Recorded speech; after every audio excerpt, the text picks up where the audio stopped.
Hello and welcome back to Life Unpotted. This is Sophie here. If you are a new listener or if you are a reoccurring listener, just wanted to quickly update you guys. So a few weeks ago, Daisy and I went on a psychedelic mushroom retreat. And I just wanted to take a moment before we get into this conversation to just acknowledge that this was a really intense experience. And by no means are Daisy or I offering any sort of advice or recommendation to the listeners about the usage of psychedelics. It's very important that we say that on here because we are not experts by any means of anything at all. We are just two people who have carved out a lot of time in our lives to explore our inner world and to explore what else is available during this existence of life, and what do we really want to learn about, and how can we deepen our experience. And on that path, on that journey, we have found ourselves going to retreats where we have taken psychedelics. So I just want to take a moment to pause before we start to talk any more about that, because it can be really, really, really scary taking psychedelics. And I just have seen how important it is to be in a safe environment and a safe, trusting setting with people that you can trust, because we're dealing with really, really, really intense stuff here, man. Like, it's no joke, the stuff we talk about on this podcast. It is our real experience healing our inner world, and that's extremely messy. It's scary. At sometimes it feels like you have no idea who you are. And I think we're going to go into that a lot on today's episode, but I just want to take a moment to pause to just really make it very clear that we by no means are experts at all. And we are just two humans who are choosing to share with you all our experience because we care. We care about connecting. We care about having a platform where other people can just hear our experiences, because I think that provides a level of connection and a level of truth. But ultimately, always look to yourself, because you are the only one who has the answers. So with that being said, I'm excited to talk. It feels really good to be back podcasting. We took Thursday off because post-retreat, a lot of stuff comes up. Psychedelic mushrooms have the capacity, or in my experience, have expanded my perception of my being. And with that comes opening up a bunch of cans of worms. You know, they always say, don't open up that can of worms, because it's scary. And it leads you to having to sit with and face and question reality with like the most clear point of view, or with the most clarity that I feel like I've had since we moved here to Austin. And we've been going through so much change and so much transitions. And it just feels like for the first time, after being on a 2 to 3 year journey of healing, I feel like I have a sense of, I hate to say clarity, because we're always coming in and out of clarity, but I guess I just feel like myself. And I'm excited to be here. I'm excited to chat. I'm excited to let this conversation unfold. So thank you so much for being here. And I always appreciate having the opportunity to express myself on this microphone, because it is a beautiful form of connectivity for myself and for others. So here we are again, post-retreat. Still post-retreat, it's 3 weeks later, and there's just a lot to be talked about.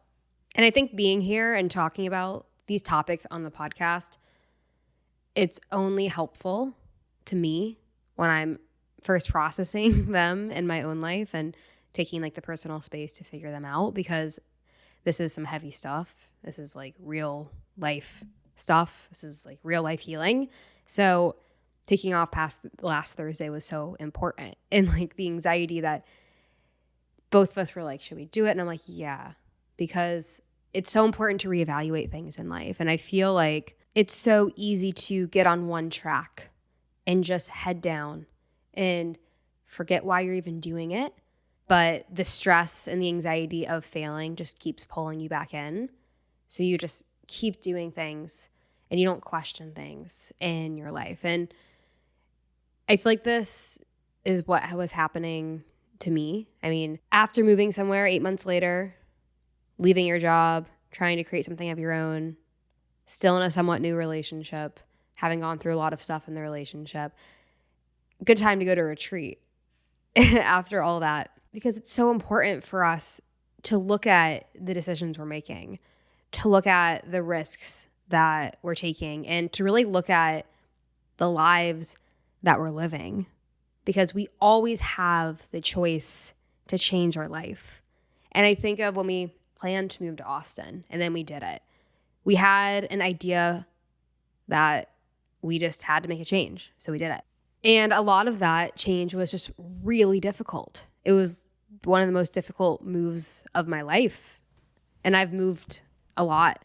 So it's just been really, really, really hard and really stressful. And it's easy for us to undermine how difficult things are at times, like for me, because that might mean like, oh, I'm weak or I'm not strong enough. And there's more power in being aware of truly what impacts you. And I look back at this move, post this retreat, post this experience, and I'm realizing life has been really hard because we've chose to make it that way. And I don't have to keep living that way, whatever that means. I don't have to keep living in perpetual stress. I can reevaluate things in my life. And I think, like if we're talking overarching things I've taken away from this experience, one is that we got to find ways to take a break from our life, to fully check out and recoup mentally, to allow ourselves to not worry and think about something like work. I see how easy it is to just never check out ever, to never take a break ever. And like, I think a good example of this, of like, why do you think people get divorced after their kids go to college? Because it's the first time they have change happen in their life that causes them to see the reality of what's really in front of them. And I think we can live our lives on autopilot like this. This is just an example of autopilot. And I feel like since moving here, we are on autopilot. I was on autopilot. And the overarching theme is that like we can spend our whole life on autopilot. And going back to psychedelic mushrooms, the benefit in my experience is that it helps you bring stuff up that you might not otherwise get at. I'm not saying it getting brought up is in any way easy. It's really hard. It's terrifying. But it also, at the same token, while it's terrifying, it also is what allows you to see the truth. And with truth, you have power to realize you're in control. And you get to make decisions based off of how do you actually want to live. And that's where I feel right now. Like I'm in control. My subconscious conditionings are not in control. I'm aware of them. And for the first time, I feel like relaxed in Austin, truly. There's moments, but I feel like I've deepened into just being able to actually be here, not just fixated on letting go, seeing the stress. Like I actually don't feel the stress. And you start to see that that's all from the mind. And yes, environments, experiences are all very real. But there comes a time where your environment has became more familiar, but you still are anxious, still using that same conditioning from when you first moved here. So I think one of the things I'm just trying to say is that we got to find ways to disconnect from our life so that we can see where we're going. Because when we get so caught up in things, we feel like we lose control. And they control us. These things control us. But we always have the decision to change our life. I'm continuously amazed every time we go on a retreat with how many insights I have. Because it feels like on this journey of becoming aware and changing things and healing things, that it's so easy to get caught up back in it. I think right now what I'm working with in my mind is kind of, on one hand, it feels like I can't avoid going through shit. Like there have been really, really difficult things that have happened over the past few years of experiences that I have gone through, and I see how I really try to run away from them because I didn't know how to handle them. I didn't know how to face things head on. And I just see how much I've lived my life so anxious. And we were talking about this the other day where I was kind of after the retreat, like trying to ask myself, like, when did I start living life with such anxiety? Because it feels like when anything is your base state in life, when you're so used to waking up every day and everything feels scary and you're feeling worried about work, you're worried about your relationship, you're worried about your health, my health. Like I just got like a pretty bad headache happening as I started talking. And one big thing I've been noticing is how I really have felt like I've had hypochondriac tendencies for as long as I can remember. Like I remember being a teenager and sitting on a bed, I think it was my parents' bed, and it was me and my sister home, and I was like, Sarah, like I feel like I can't breathe. Like, can you call EMS? And I remember her calling, and I look back at those moments. I look back at college when I hit my head against a wall very gently in the dorm room, but I remember I was studying on the computer and like my head went back, and this feeling state came over me where I just felt like fuzzy, like everything felt so confusing around me. And I remember fixating on that and needing to go to the hospital. And again, I don't know, that might have been a concussion. Apparently, like anytime you hit your head is a concussion, which I don't even know if I agree with that medical advice I was given. But I look back on how I always assumed the worst with my health was a big one, like always panicking that I think I'm going to die, or it might have, my head hurts. Do I have brain cancer? Like, and we were talking about this yesterday, just kind of how like when you look up anything online, oh, I have a headache. Immediately you see like brain, something about the brain or a problem. And I think when we're so exposed to all of the terrible things that happen in the world through the news and through stories we hear, that we don't realize, and I think it's really hard to know the difference of what is truth and when do I have to panic? When is it really life or death? And I guess I'm just really becoming aware of like this tendency where everything feels like it's life or death. Even to questioning whether I should skip a podcast episode last week. Like, it was a really hard decision for me. Why? I'm so worried I'm going to let people down. I'm so worried that it's going to mean something about me and it's going to reflect poorly and I'm not going to have an audience anymore, and fear. And look, I think the medical stuff is I can't opine onto that because I'm not trained in that area, but I just have seen when there's been a lot of times where I have been okay. And turns out I just had a headache. Turns out it's okay if my body's aching a little bit because like everything, it just passes. And I just see how instead of going moment to moment in life, I'm grabbing and suffocating myself. I'm sabotaging my experience by trying to punish myself, trying to make things worse, thinking I don't deserve to be happy, maybe, thinking that there's something I have to worry about. Like, it's like as soon as I relax, the thought of, oh, what if something happens to my mom? She lives a few states away from me now. Like, it almost feels like there will never be a perfect time to relax because of the unlimited amount of possibilities of things that can go wrong. So I'm just really becoming aware of that. And I just see how, I've been thinking a lot about death and thinking a lot about existence. And after the retreat, kind of spending a lot of time from mushrooms in this feeling of a void, feeling like facing the truth that I am alone in this experience. But it's like you can only live in that state for so long because life is real. Like, my human body I can feel it and I can see you and I can connect with you, Daisy, and I can connect with all these people. Like, these experiences are real.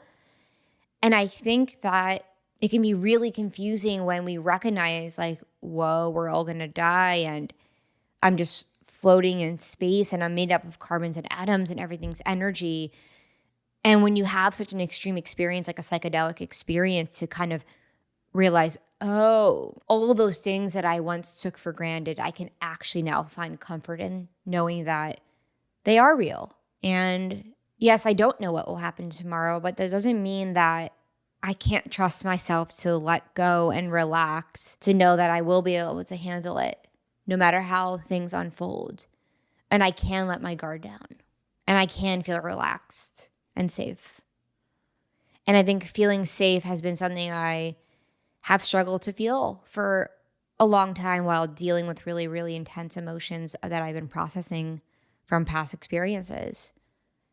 So it feels good to realize all this, that all of those things can be true. Life can be uncertain.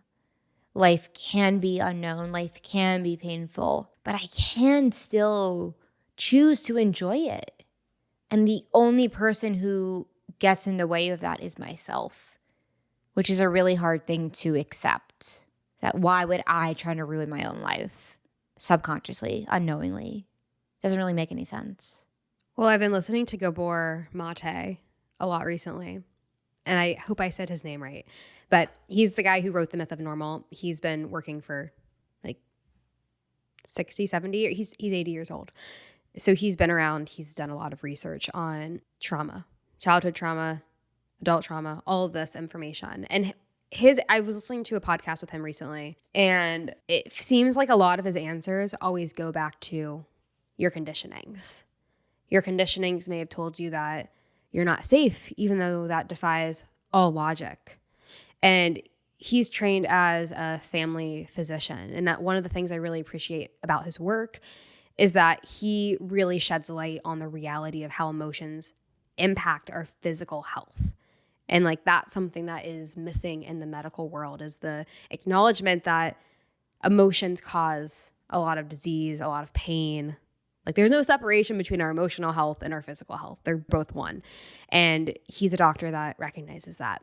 And this is one that I definitely think about quite a lot when it comes to safety and presence of like what's happening in the reality of this moment, like what's actually happening here, and how it seems like most of the time we're operating physically from something that existed in the past, something that happened in the past.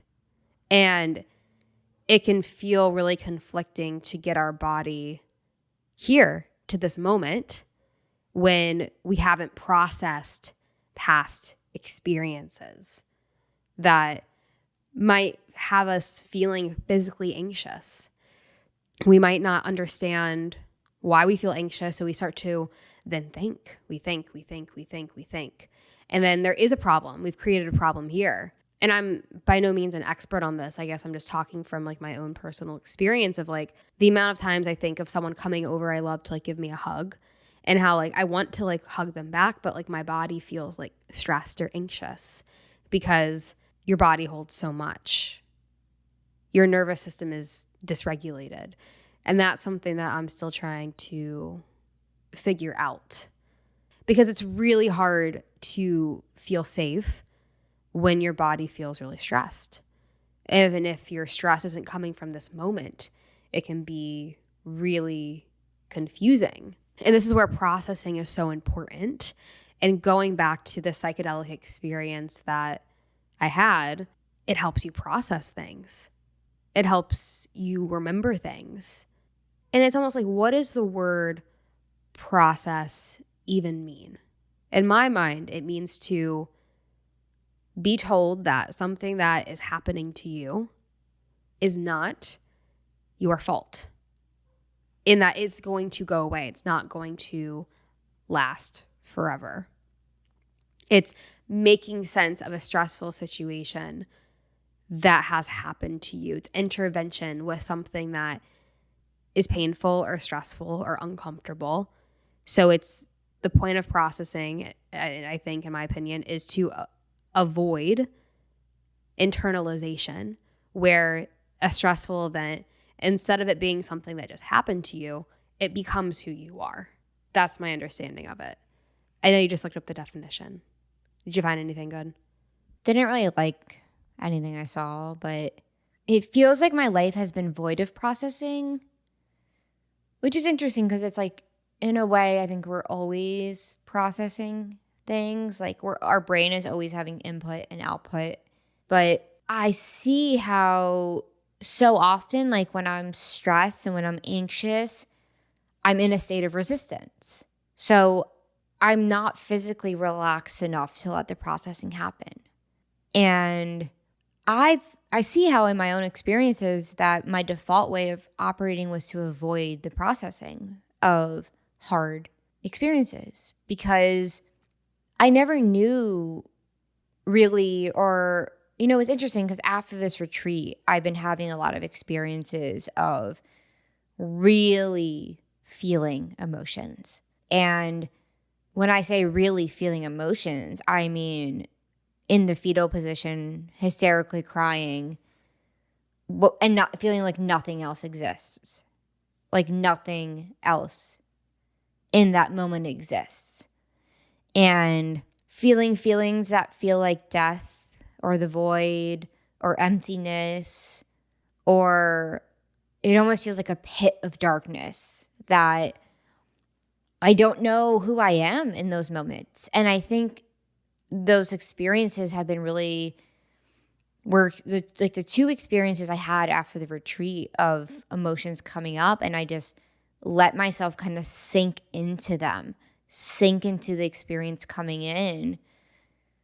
Like you think of like if you're sitting on a chair, like just trying to sit more, allowing your body to sink into the chair, like feeling your back against the chair and feeling your legs on the chair, kind of this experience of letting go.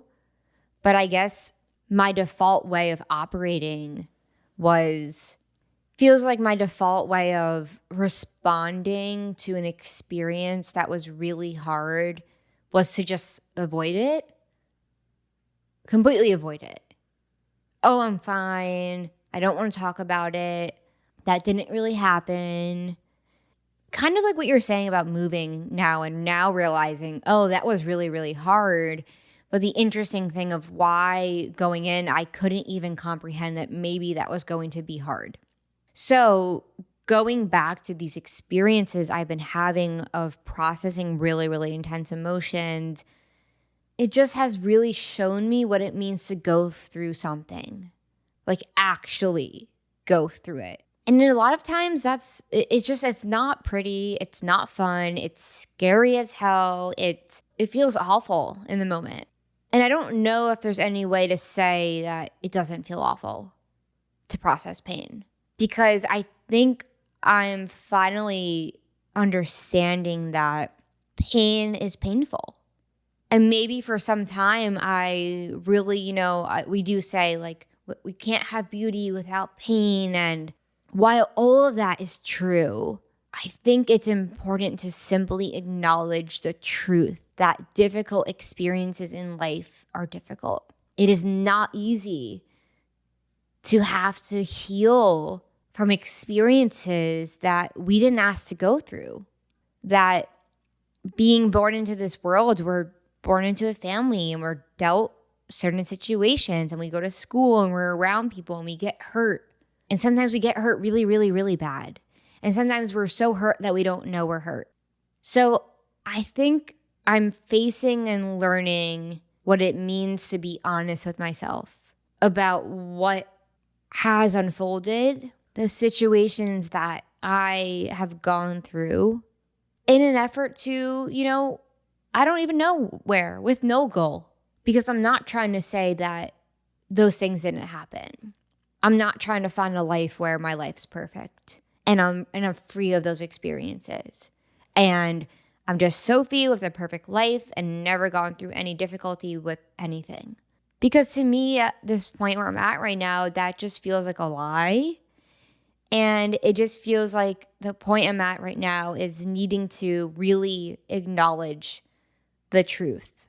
And I think acknowledging the truth is where we can continue to process and move forward and realize, yes, that was the case, but that's not by any means the entirety of who we are. It's a very, very small portion. But if you don't face it and love it and acknowledge it, it's going to grow. It will grow. So we can decide to honor it in its truth. And when we do that, I think, or really when we don't do that, we just have this thing inside of us that's begging for attention that manifests in hypochondria, fear of getting hurt. Your relationship isn't good enough. I would never be able to be successful. Like living in a state of constant. I resonate so much with that, or I just think that what you said is so true around we either have truth silently controlling us and telling us that we aren't enough because we aren't getting that promotion, or our friend is talking about us poorly because they hate us, when in reality, there's truths you can't look at about yourself because it's scary, or we don't know that we're even supposed to, or that we even can. Like, we just don't know that. Like, we're not told that. It's not modeled to us really to take accountability for our emotions, because no one really knows how to handle their emotions. The majority of people don't know how to handle them, is what it seems like. So we all gaslight each other's feelings because we don't know how to look at our own feelings. Because how can you look at someone else's feelings and help them if you can't look at your own?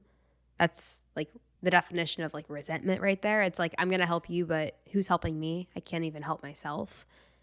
But think about how often and how common it is for someone to undermine or belittle your emotions, or you giving attention to your emotions. I think especially as a girl growing up, like the boys being like, oh, like go cry about it. Like, you know, you're a girl. Like, oh, you have so much emotion. Like, you know, if you look at that more closely, there's something to saying, oh, I'm having this emotion. I'm going to look at it more closely and better understand it. Because our emotions control all of us. They control us. So going back to this level of truth is that it's really hard. I had this experience with mushrooms, and I saw a truth that was really hard to relive about myself. It was very difficult to relive, to sit through. It was very uncomfortable.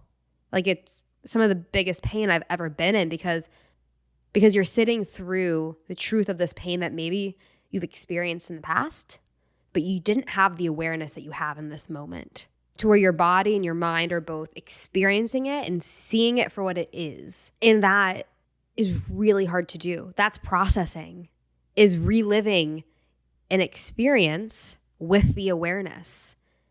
So that's where mushrooms, like, you're processing it on your own. Or in my experience, I was processing it on my own. And it was really hard. It was almost unbelievable. And then the days go on and you have a different level of understanding of yourself, a different level of compassion for yourself. And it's just validating to see, to have processed a truth about your life. Because once you look at it and once you process it, you no longer have to carry it around like it's a ghost from your past anymore. It doesn't have to be carried around on your shoulders like a weight. And that's the benefit of processing things. And there's alternatives. There's things like therapy. There's these other alternatives. But my experience with this, it was just eye-opening. It was just a reality of to see just how much throughout my life, like, there's been times where I haven't really been okay mentally. And that's really hard to accept because there's a level of cognitive dissonance that you have when you have struggled with your mental health. And that becomes your baseline. It becomes the norm. That's what you see around you. That's just your experience. So you just think that's how life is. And to relive a lot of those experiences that you had that were really difficult with the awareness, again, that is what processing is. People do this in therapy too. But to be able to get to do that for yourself It's like you free yourself from all of this baggage. You're able to separate it from yourself. You're able to just see it as something that was nothing more than an experience that you've learned from. It doesn't have to prevent you from loving the people you want to love, from having fun, from pursuing the career you want to pursue. It doesn't have to take everything away from you. And looking at it and facing it is very scary, but it's the most freeing thing you can do. And that was my experience. And I've never had an experience like this with psychedelics. Because the truth is, like, there's no right way to have an experience on psychedelics. It is always just what you need to see in that moment. And it's like, where are you in life in that moment? What are you ready to see in life in that moment? And I guess I'm just really seeing the value of processing your life before it's freaking over. Like, you have to process periods of your life before it's over. And I guess that's where things like therapy, psychedelic treatments really come into play, is the ability to do that, because you come out a different person when you do that. You separate you from your baggage. And it just feels really good to do that. It's so important, because you can continue leading a life you don't want to lead if you don't. That's why everyone should go to therapy, in my opinion. It's like going to the family physician. It's the same thing, because there's no separation between the weight that you carry emotionally and your physical health. And I don't know what the general sentiment on this is within the world, within the US, but I see it so clearly that our mental health needs to be taken care of. And just to think of also like generational trauma and how that lives on through us. Like, we don't know what we don't know. And this is not something that is taught in school, which is crazy. It's like, the more we know, the more awareness we have, the more we can grow and learn. So I understand the rise in these brands that do bring awareness around mental health, but it still doesn't feel like it's right. It still feels like mental health is something that is stigmatized. But what about the dad who's stoic, who is so angry, but no one ever knows because he's just so detached from his feelings? But that's normalized. And I guess our generation is the one that is really here to change it, the stigmas around it. But it's like, I still have stigmas around it. So I think we have to look at the stigmas we hold within ourselves around things like this. And if we hold a stigma, is that just because we aren't giving ourselves compassion for the reality of the things that we've experienced? Like, taking care of ourselves is something that is necessary, and is like, past generations, just, it's been a luxury to do that. And our life has felt just different, so that it's something that we prioritize as a generation. I don't know.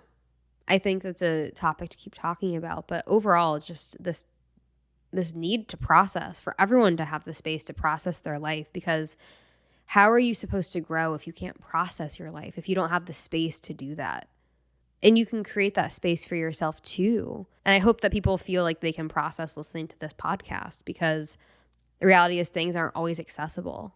And listening to someone process has got to be helpful, but cultivating that space for yourself is so important. And there's so many facets to it, but gosh, psychedelics are such an amazing way to process. It's not all positive though. You got to feel the good with the bad, and you got to know how to do that. You have to be aware of how to do that. And with the psychedelics, like, you got to be under someone's guidance, in my opinion, I think, of understanding what you're going through, because you might think you're going crazy if you don't have someone to guide you. It's just really making me think about like these experiences that I have sometimes when I go into public, and after cultivating such a deep, deep, deep inner world with myself and processing and healing so much in my own life, and really feeling like the depths of my inner world keep going deeper and deeper and deeper. Like, there's this experience that my mind expands. And it's interesting to think about, what what does it feel like when your mind expands? Like, what is that experience? And I think what it feels like is presence in what is right in front of me versus what are the things that happened in the past 20 years that I'm still holding on to. And that gives you the ability to live a life with love, live a life with connection, choose things intentionally, make active decisions of, okay, I want to follow this to make money financially. I want to create this. I want to start my own business. I want to live here. I want to marry this person, for all the reasons that are no longer driven out of fear. They're driven out of what I said to you last night, is kind of like feeling like you have a clean slate now. At whatever age you're at, feeling like you have a clean slate and doesn't matter what happened. You're here now. And when you heal and when you process and when you face, it gives you that ability to feel what it feels like, that there's no weight on your shoulders anymore. It really gives you that ability. And I just think about, it's so interesting, like the idea of like the public, right? Like we go out into the world, into the public, and we like see these people going to their jobs. Most of the time it's like, why do we see people out in the public? Like we have our families, we have our significant others or our families, our parents, or we live alone. We have our quote unquote personal life. And then we have the public life where you go out to the grocery store or you go to a park or you go out and interact with other human beings who are also here existing with the same makeup and composition as you, the same, also have a brain, also have a heart, also have legs, also have feet. And we go outside and it feels like no one knows each other. It feels like we all have these really, really, really separate lives. Oh, I come from this family and you come from that family, which makes me think of like how I'd be curious to look back in more Native American cultures, or before we became so caught up in the idea of my family and my last name, and it is so important. And I just think that it's so interesting to think about like the public and this idea of the public, because it's really just a bunch of other people, a bunch of other versions of ourselves who know that they too will die one day, figuring out how to spend their lives. And I just recognize how life can be so hard and confusing because it feels like you're the only one going through these difficult experiences, because everything around you is built up of let's have the most fun. Let's look the best. Let's dress the best. How can I show that I'm living a life better than you? How can I prove myself? How can I look happier or making more money than you? We're always trying to like one up or fit into society that we don't realize we're creating because we're perpetuating it. And it's like the public doesn't exist. What is the public? We've been around for billions of years on this planet. What is anyone doing here? And I say that because we went to a play last night in Austin. We got tickets to go from a friend, and the play, I couldn't really follow along, but clearly there's a lot of messages of like this really angry guy who clearly was struggling, and someone else who was struggling, and just how like the way that manifests on the surface and these experiences we have in the outer world, it's very not clear that those people are struggling within. It always becomes a projection of anger, or you're just a mean person, or you're just really rigid. Like, I just wonder what life would be like if there was more clear examples that it's okay to be scared. It's okay to not know. I also am going through that. Because for me personally, it feels like the only thing that, or one of the biggest things that I find comfort in knowing is that I am alone in my experience, but it's like the Mount Joy song. Maybe we're all alone together. And being able to interact with other people and have that understanding of, oh, you are, in a lot of ways, you are a separate being. you have separate experiences. We're all the same in our physical species, but like, I don't know. I just think that the power of connection is so beautiful and it's so strong, and it feels like it's missing in our public spaces. It really does. Where you go outside and it's like you have no idea what anyone's going through. You don't even know if someone's parent just died, or they're going through a breakup, or they're facing this existence. Like, the illusion is just so, it's hard to face the illusion after coming back from a psychedelic trip, because it's like what we've defined as real, it's confusing. Why are we still doing this? Because we have the ability to make changes. We have the ability to make shifts. Even if one day the sun might blow up. Okay, well, while we're here, how can we make an impact? And I think that if we're not healing, if we're not facing things, we're not going to be in that mindset, because we're going to be so scared all the time and thinking that we're separate from everyone over there. Don't look at me. You don't look at what I'm going through. I'm walking in the street, I'm crying. I don't want you to possibly know that I'm human, too. It's kind of like what it is. Like, I don't want you to know that I'm human. What are we trying to be? Robots? Because what would happen if we acknowledge? Maybe it would make us face existence more, to know that, oh, you're me. You go through the same fears and concerns and insecurities and doubts, and you're not that much different than me after all. The power in that is profound, of having that knowing. So, yeah. Well, I think sometimes showing that you're human definitely requires you to feel your own pain. So I think that's why we deny it. That's why we deny crying in public. That's why we deny others their own pain or gaslight them, because we can't look at it in ourselves, because that requires us to feel pain. And what happens when we deny all these things is that we still feel a lukewarm pain. So we're going to feel it either way. We're going to feel like frustrated and upset and angry in disproportionate ways if we aren't actually looking at what we're feeling, what we're actually feeling.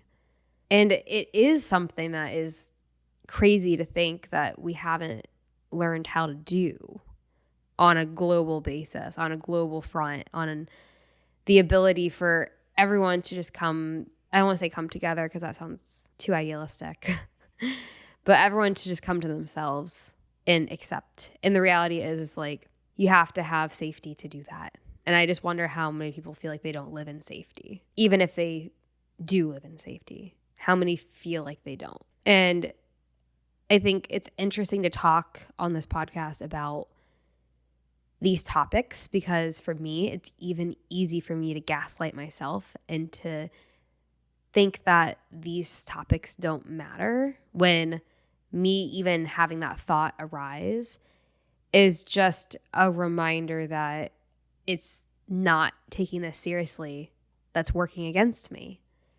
Like, I see how deeply ingrained it is with the judgments that arise, because I know how important this topic of conversation is. It's directly changed my life. And the reality is that it's like, how do you communicate it to people? Because you can't. It's something that you have to learn from within yourself. It's something that you have to find the answer from within yourself. There is no answer that anyone has to this life. It's just you that can answer questions that you have. And that is deeply uncomfortable, but also deeply satisfying. Because when we're able to look at the truth, and that's the truth, our world expands. Our inner world expands. The way we see the bird land on the tree changes. The way nature speaks to you changes. And also, when you're in crowds of people, the way you see everyone else's pain changes. How unaware people are of everything that appears, that changes, and that's hard. And there's also empathy, because you've been there too, and you still fall into that too. You know, no one's ever quote unquote saved, or no one's ever fixed or enlightened fully. It's like, it's just having more awareness more often.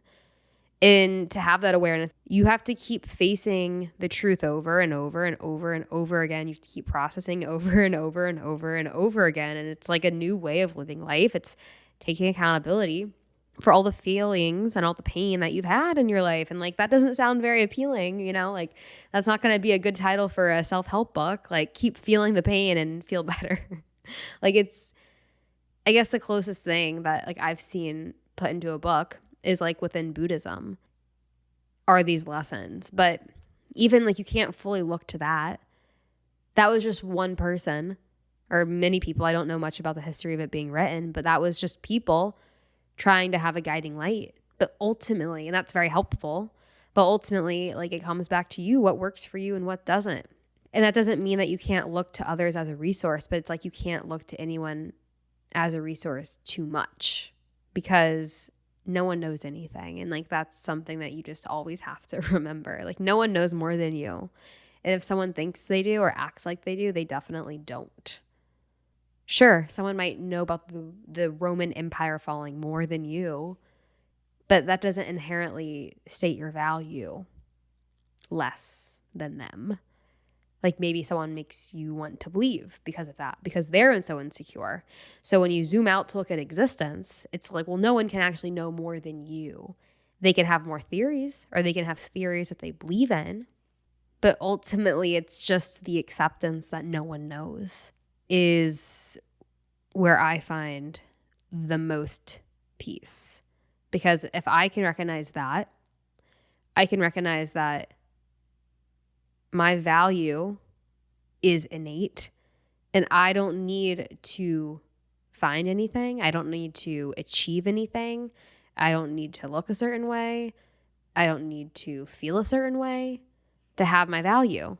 Like, my value is innate. And like, that's something that was just, I feel like it is not a common known fact growing up for me, because you just pick up on things in your environment all around you. Like, you're still marketed to as a kid. So like, your value is innately not as good unless you have this, this, and this, and this. And how do you get this, this, and this? You're good at your job. You're a high-performing student. You're all of these high-performing things. And it's like the cycle just begins so early. And when you can recognize that actually no one knows better than me, because I know better than no one either, it's like, well, I have to stop. I don't have to keep proving myself to anyone. So, okay, if that's the case, then the door is open for me to heal and live my life for me, because this is my life. And that means that I get to actually be here and enjoy it, and I don't need to be proving myself to feel loved. So this has been a good combo. You know, I never know where it's going to take us. And I just know that life can feel really dark and scary sometimes. But another learning that I had from the mushrooms is that you just have to sit through things, because what you're feeling, your thoughts might tell you that it's going to last forever, but nothing lasts forever unless you attach to it and choose for that to be the case. If you just let things happen and you experience them, know that things will never stay the same. Everything is passing. And that's really difficult to accept. It's really hard to accept, but it's almost as soon as you can accept that, you're on the other side of moving to the next emotion, the next feeling. And everything is always circulating and changing, and that's both scary and freeing at the same time. So I'm grateful for everyone listening today. This has been a really, really good convo. You probably felt me let go the last 20 minutes, because that's how I feel. So that's sometimes what it takes in a conversation, especially not having these conversations for a few weeks. Like, it takes time, and that's where you have to be gentle with yourself. You can't expect things to just come perfectly right away. It's like the gift is in the keeping going. It's in not losing faith in yourself at face value because it doesn't sound like how you think it should sound. These are all just thoughts of the mind. And we are just human. We're meant to have this experience and feel everything and smell everything and taste everything and just love. And that's not easy. Loving isn't easy at all. It can be really hard to love and to let people love you, and you have to love yourself. And I guess what I'm saying is there's so much excitement and fulfillment that comes from your inner world that has nothing to do with your job, your status within society, your appearance. When you start going inward, your world expands and life becomes that much more meaningful. Why is it always at the end of the conversations I just feel like I want to talk more? I guess that's because, yeah, like it takes time to get into conversing. And I do feel, though, like throughout this whole conversation, I was pretty damn relaxed. Notice some judgments coming up, but I just, like, it's so clear to me right now that any thought's just a thought. Any thought is just a thought. I'm gonna get that tattooed. Don't quote me on that. Mom, if you're listening, I don't know if that's true. But there is no truth, but expressing ourselves can help us come back to a sense of ease, a sense of relief, and a sense of relaxation that there's nothing we need to do. There's nothing we need to change. There's nowhere we need to get. We can just arrive here. We could just come back to here. And that's a beautiful gift, I think, to be able to experience the moment for what it is without needing to get anything out of it is perhaps the most beautiful experience of life. And we'll never get anything more rich than this moment. Even if that's you in the fetal position crying. It's all part of it. And it's all the richness of being alive. So when we compare life to death, whatever's within life, I'm going to take it. Because at least I'm alive. And at least I'm choosing to live. So thank you, Daisy, for having this conversation with me. And thanks to the listeners for listening. We will be back when we're back on Thursday. We'll be back on Thursday. Thank you all, and I hope you have a beautiful rest of your day. If you're sleeping, good night. If it's the morning, enjoy. Talk to you soon.